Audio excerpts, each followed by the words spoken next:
My ex-girlfriend took her own life in middle school and told me I was the reason why. I spent the rest of my life traumatized trying to heal, but now 8 years later, I just received a friend request from her.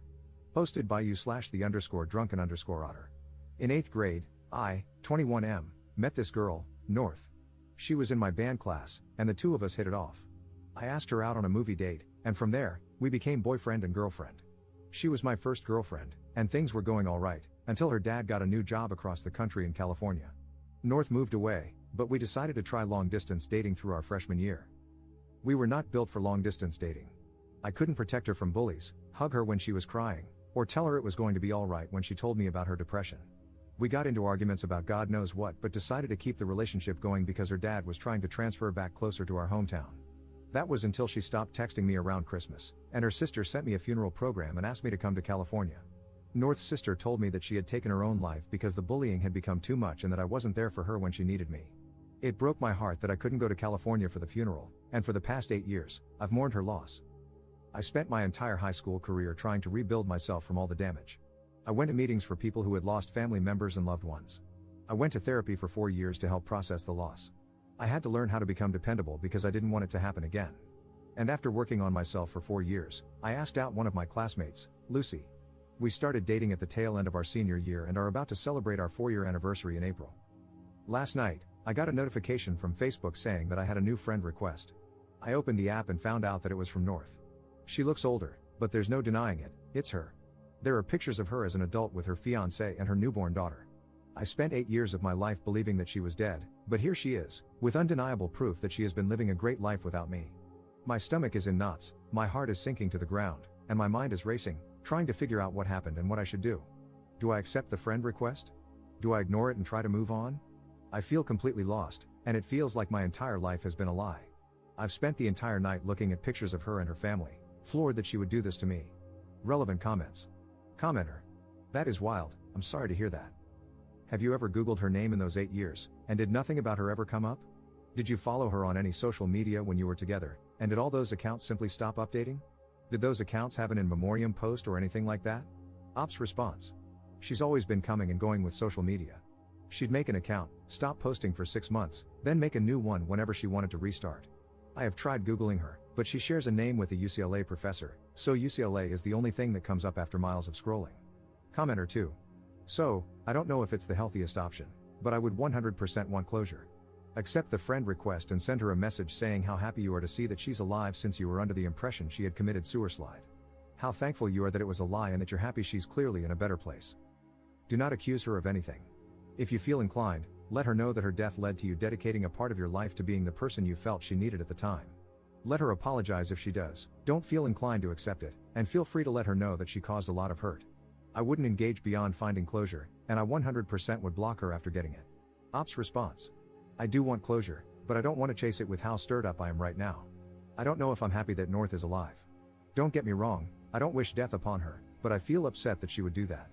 I dedicated a third of my life to her, and now that dedication feels like it's been ripped from underneath me. A part of me is happy that she's alive, but I'm also angry, devastated, and heartbroken that I wasn't the person she could simply talk to, that I was such a little crap that it was easier to fake her death than to break up with me. But so much has changed for me because of this. I'm happy with how my life is turning out, but so much of that came from wanting to do right by her memory. And now it's just, I don't know what it is, but I know it sucks. Update same day. Thank you to all who have responded. I want to get to each and every one of you, but for now, I hope this update will do. For now, I have decided to wait until Lucy gets home from work before I make any decision on whether or not to accept the friend request. I want to know what she thinks, and I can always depend on her to keep me level-headed. But until then, I just kinda want to sort out my feelings. I remember the day I found out about North's supposed death. It was a few days before Christmas, and the snow had just started to hit the ground. I remember walking to the edge of the neighborhood along Main Street. I sat on the sidewalk, watching the cars, thinking about how, if I walked onto the road, they wouldn't be able to stop. I was sitting there on the sidewalk, contemplating for what felt like hours. It was there that I decided I wanted to keep living. It was the most important choice of my life. But now that choice feels hollow. It feels meaningless. Every decision I've made since then has come from that choice I made 8 years ago, and now it feels empty and without promise. I'll keep you guys updated on what Lucy and I decide. Please don't think for a second that I plan to do anything drastic, I really don't, and I want to keep making that choice to live. But for now, I just need to figure out my meaning. Second update 2 days later. I accepted the friend request. After Lucy and I talked about it, we agreed that the possibility of getting some sort of closure would be worth it. So I accepted the friend request and sent out a text saying hello. About half an hour later, I received a notification that North had responded. We started talking a bit, discussing how our lives had been. Turns out, she and her fiancé were in town visiting family, and it made her think about all the hurt she had caused me. She said she wouldn't feel comfortable moving on with her relationship without knowing if I was okay.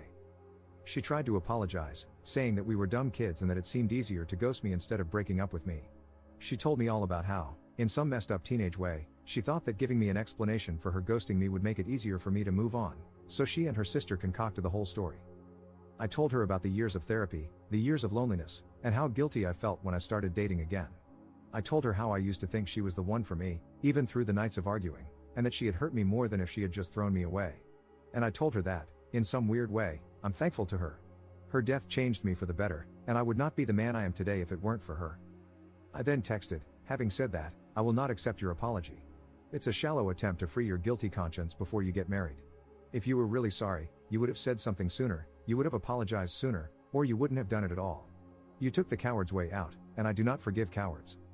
She said she understood but hoped that one day I could move past the hurt she caused me and find it in my heart to forgive her. I took screenshots of the whole conversation and sent them to her fiancé. I don't know if he knows the story between me and her, but now he has enough of an idea that they can start that conversation. I hope they figure out how to move past it. After all, they look very happy together, and the mistakes of a teenager shouldn't affect her current life. However, I'd be lying if I said there wasn't a part of me hoping it crashes and burns. I know this is not the update some of you wanted. Some of you really wanted me to bully my way through the conversation or play mind games to mess with her. But that is not who I am, nor is it who I want to be. On the bright side, I can now truly move on from the relationship that cost me 8 years of my life and put the whole story of North behind me. Thank you to everyone who helped me find the courage to face this head on, thank you to everyone who sent kind words, and thank you to the guy who DM'd me the number for the sewer slide hotline. I won't need it for the foreseeable future, but I appreciate it nonetheless. Notable comments. Commenter. All of that seems just so unnecessary. I want to break up with him, but I'm a coward, so I don't want to tell him directly. So, I'm just gonna ghost him because that's easier than breaking up with him. But I want it to be easier for him to move on, so I'll have my sister create a funeral brochure and make up a lie about me killing myself. But we're also going to blame him for not being there to protect me, so much for sparing his feelings, I guess. I'm also going to invite him to my non-existent funeral, and phew, thank God he didn't try to come at all, that would have been really awkward. Commenter 2. There is 0% chance that the intent was to make it easier for him to let her go. It was to hurt him because she was mad at him. She was mad that he could not be physically present. That's why her sister said she killed herself, because he couldn't be there for her. Her coming forward and apologizing was an act of self-preservation. She was visiting her hometown with her fiancé, and if they ran into each other, it would cause quite a scene. She needed to make sure she smoothed things over before that could happen. She is a malignant soul.